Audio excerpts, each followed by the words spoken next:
Okay, so this is just finishing up the notes from yesterday. Just remember, we did the perfect squares. So if you want to copy those in your notes, that would work, okay? Then we found a perfect square and a regular number that multiplied to get this number. And then the perfect square turns into just a regular number. So the square root of 16 is 4, okay? So these are the things that we did yesterday, okay? So the stuff for today, and I apologize, oops, that's a diaper, and my children are sick. So I'll try and get through this pretty quick. Okay. Sorry about that. Okay, so if you look here, we have it over the whole thing. Well, it can be rewritten, the square root of 35 and the square root of 15. Just, there's a rule that you cannot have a rational, which is the square root sign, in the denominator. Well, here, like if you take 11 and multiply it by itself, and take the square root of this, it will come back.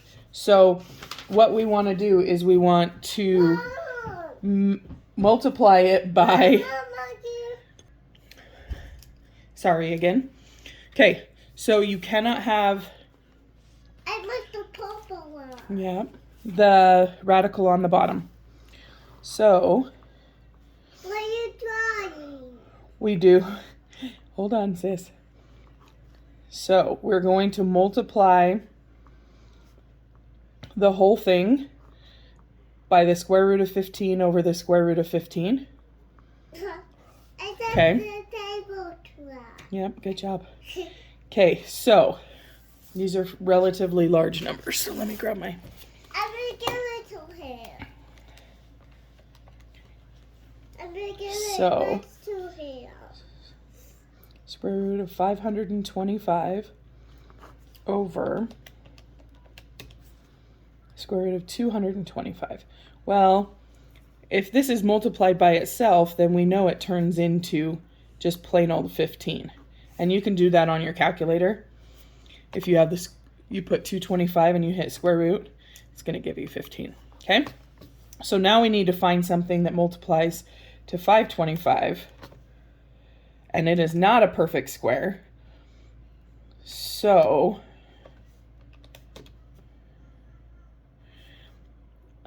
we could do 25 and 21.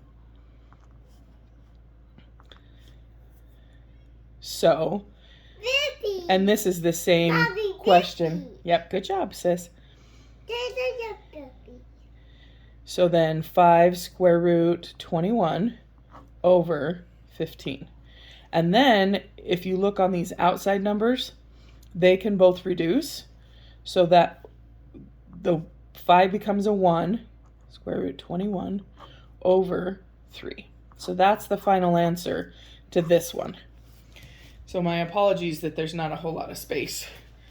Okay, so now we're going to look at this one. So another way you could do it before you break these up, because here, these could have been divided by 5. Well, if you look at the 6 and the 12, they can both be divided by 6. So that could become a 1, and that could become a 2. Okay?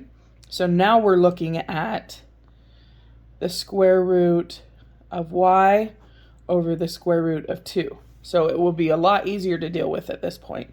So times square root of 2, square root of 2. Now I'm going to come up here. Okay, so now I have 2y under the square root, and then the square root of 4. So then we have square root 2y over 2. And this one's in the radical, and this one is not. And so, let me go a little bit closer. Again, I apologize. This is not the best video.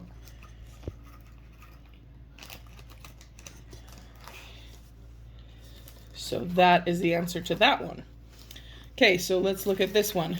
So that one's there.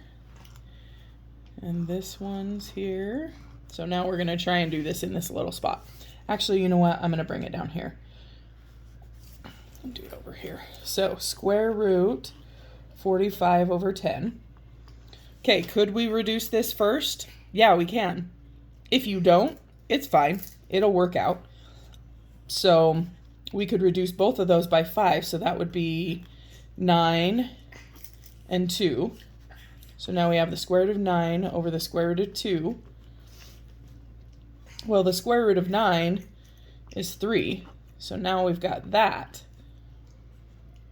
Then we got to get rid of that square root on the bottom. So 2, 2. So this is 3 square root 2 over 2. Okay? All right. So last thing. And we're going to deal with this a little bit more tomorrow. In fact, I think we'll deal with this type of thing tomorrow because that's what the lesson's going to be on. So continue working on your worksheet and email me if you have any problems.